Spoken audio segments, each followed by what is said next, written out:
और यहाँ पे आईआरजीसी को उखाड़ फेंका जाएगा। जो इरानियन रेवोल्यूशनरीज हैं उनको बाहर निकाल दिया जाएगा।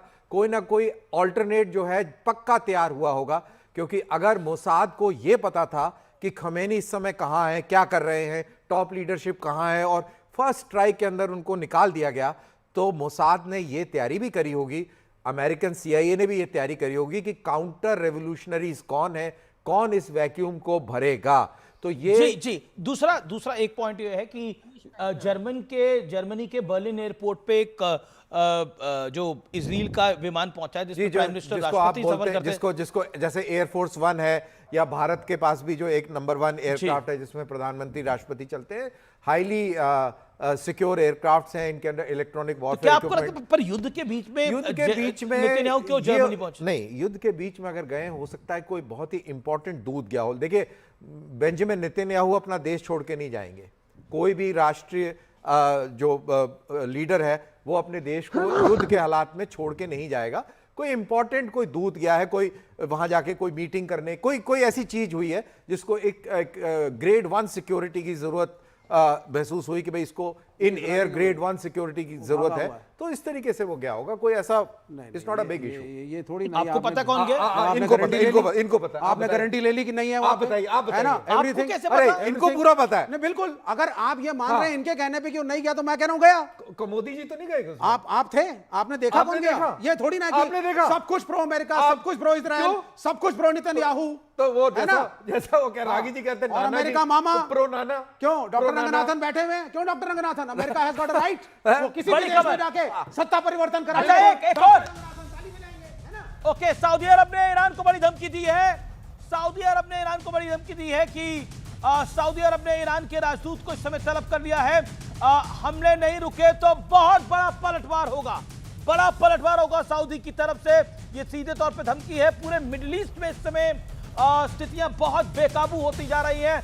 जिस तरह से ईरान, आपको लगता है कि आज रात मिडिल ईस्ट पे और अटैक करेगा, सिवियर अटैक करने की कोशिश लग रहा है कि इसके अभी ईरान के ऊपर एक बहुत भारी रात में हमला हो सकता है, क्योंकि अभी जितनी भी हम हमलों की बात सुन रहे हैं, जो भी खबरें आ रही हैं फिल्टर होकर, इसके अंदर ये नेवल पावर प्रोजेक्शन हो रहा है, इसके अंदर क्रूज मिसाइल्स का इस्तेमाल हो रहा है।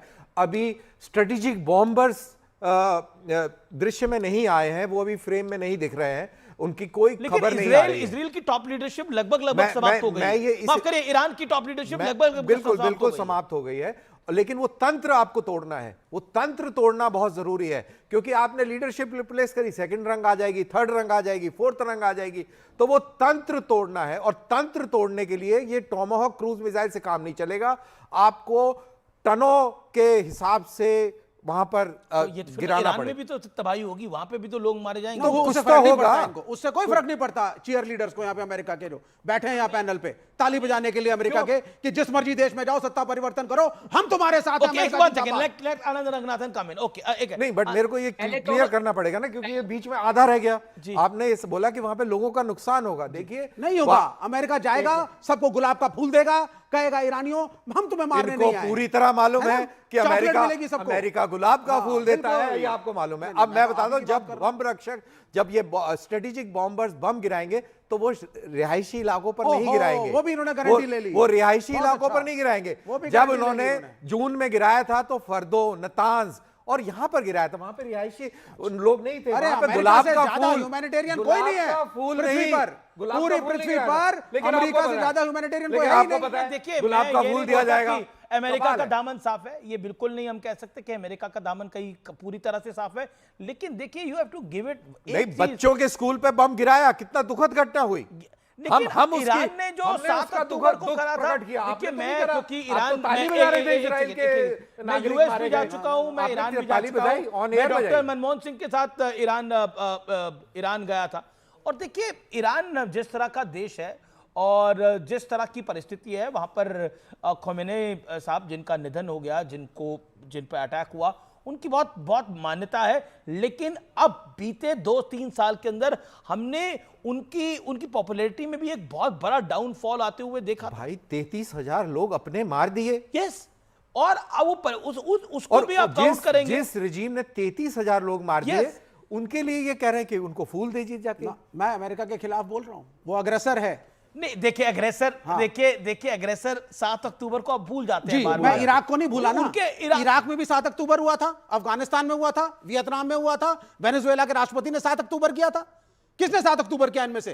अरे दे, और अमेरिका का क्या मतलब? आप एक टॉपिक पर रहिए, अलग विषय है। बात हॉकी मैच की हो रही है, कमेंट्री क्रिकेट मैच की दे रहे हैं। साम्राज्यवादी अमेरिका के खिलाफ करो। देखिए सबसे ज्यादा आप टाइम ले रहे हैं। आनंद रंगनाथन, आप अपनी बात को रखिए, 40 सेकंड आप अपनी, धन निशांत आनंदन, शाजिया इल्मी। अमीश जी देखिए, मैं आधे घंटे से उंगली ऐसे लेके खड़ा हूं, लोग सोचेंगे मैं किसी एक कौम को बिलोंग करता हूं। इतनी भीख तो पाकिस्तान कटोरा लेके भी नहीं मांगता जितनी मैं आपसे टाइम की मांगता हूं। मैं आपके स्टूडियो आने वाला हूं। मैं बस विवेक से, क्योंकि मेरे पास अब 20 सेकंड बाकी है, एक पूछता हूं विवेक से, अगर हिम्मत है तो आंसर कर देना। शांति, सुनो, सऊदी अरेबिया और ईरान में एग्रेसर कौन है, बताना जरा। Saudi Arabia. अच्छा अमेरिका की रीजन सुनो, हंसो मत। अच्छा जी, अमेरिकन इकोनॉमी में सऊदी रॉयल फैमिली का कितना इन्वेस्टमेंट है पता करो। अच्छा जी, अमेरिकन कंस्ट्रक्शन कंपनियों को कितना काम मिलता है पता करो। अच्छा जी, ओसामा बिन लादेन के पीछे से फंडिंग पहले और तालिबान को क्रिएट अमेरिका ने किया, पता करो पहले इन चीजों को। और सुन लीजिए, अगर ईरान को डिस्ट्रॉय करेंगे फिर इस्लामिक ओके, देखिए यही आपके, आप उनको 10 सेकंड नहीं बोलने दे रहे। आनंद रंगनाथन, मतलब इतनी तो कच्ची रहिए, आप तो एग्रेसर ना बनिए यहाँ पर। बिल्कुल, you are aggressor in my debate. Saudi Arabia पे बम गिरा रहा है ईरान और कह रहे हैं सऊदी अरेबिया अग्रेसर है। ये वही लोग हैं, जब पुलवामा हुआ था इन्होंने कहा था पाकिस्तान अग्रेसर नहीं है, इंडिया अग्रेसर है। अरे देशद्रोह करना बंद कर दो, आपको उतने ही पैसे इंडिया देगा जितने चाइना दे रहा है, घबराओ मत। नहीं, you support the unholy nexus between Americans and Saudi Arabian royal family for the last 50 years. unholy nexus है 50 years बेचा, पैलेस्टीन के कॉज को बेचा सऊदी अरेबिया ने। आपका है जो कह रहे हो कि चाइना अग्रेसर नहीं है। शांति, टेरिटरी जो सब कह रहे हो कि कंट्रोल करना अमेरिका चाहता था सबसे ज्यादा, किया पैसा फेंक के। देखिए हमें चाइना की नहीं, आपको क्या नहीं, आप क्या कह रहे हैं? मक्का को कंट्रोल करना अमेरिका चाहता था, को कंट्रोल करना अमेरिका चाहता था। I have to get Shazia Ilmi on this. Okay, Shazia Ilmi, make your point. Now this is important.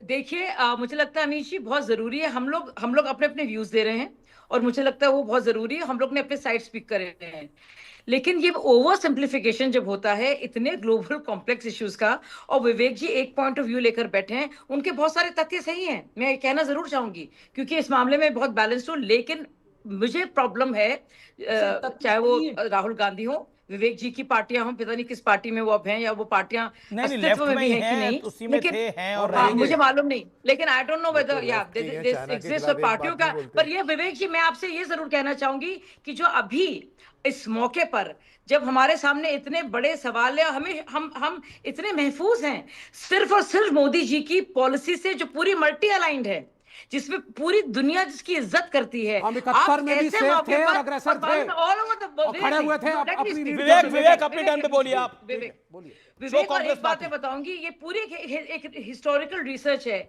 जब इस तरह की कभी भी अलामत होती है, खतरा होता है, बड़े बड़े मुल्क जो हैं जंग में होते हैं, तो हर एक जो मुल्क होता है